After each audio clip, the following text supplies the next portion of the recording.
আসসালামু আলাইকুম। ইসলামের আলোকে কিছু কথাবার্তা বলবো। এই দেশটা বাংলাদেশটা হলো মুসলমানের দেশ, অথচ এই দেশে ইসলাম প্রতিষ্ঠিত নাই। তাহলে বোঝা গেল আমরা মুসলমান হতে পারি নাই, আমরা নামের মুসলমান। আমরা কাজে কর্ম এখনও আল্লাহর কাছে প্রমাণিত করতে পারি না যে আমরা মুসলমান। বলে কীভাবে? এদেশে 90% মুসলমানের দেশে ইসলামী শাসন ব্যবস্থা চলতেছে না। আমরা কোন পথে আছি, কোন দলে আছি, কোন কাতারে আছি, আমরা এবারে চিন্তা করব। আমি মুসলমান, আমি ইমানদার হিসেবে আমি দাবি করতে পারি এই দেশে ইসলামের আল্লাহর জমিনে আল্লাহর দিন প্রতিষ্ঠিত হবে, আল্লাহর দিন কায়েম হবে। তাহলে শান্তি আইব, জুলুম অত্যাচার অবিচার চলবে না। প্রতি জুমাতেই কোরআন অনুসারে জীবনযাপন চলবে।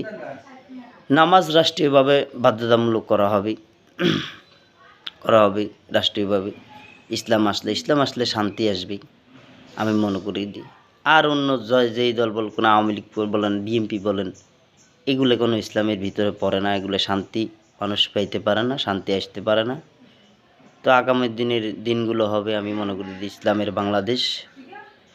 আমি মনে করি ইসলামের পথে আমরা চলবো। আমরা যেহেতু মুসলমান, আমি ইমানদার হিসেবে দাবি করতে পারি। আপনারা কে কী দাবি করবেন কমেন্টে জানাবেন। আরও সুন্দর সুন্দর ইসলামিক ভিডিও পাওয়ার জন্য চ্যানেলটা সাবস্ক্রাইব করবেন, আমার জন্য দোয়া করবেন, আপনার মতামত ব্যক্ত করবেন।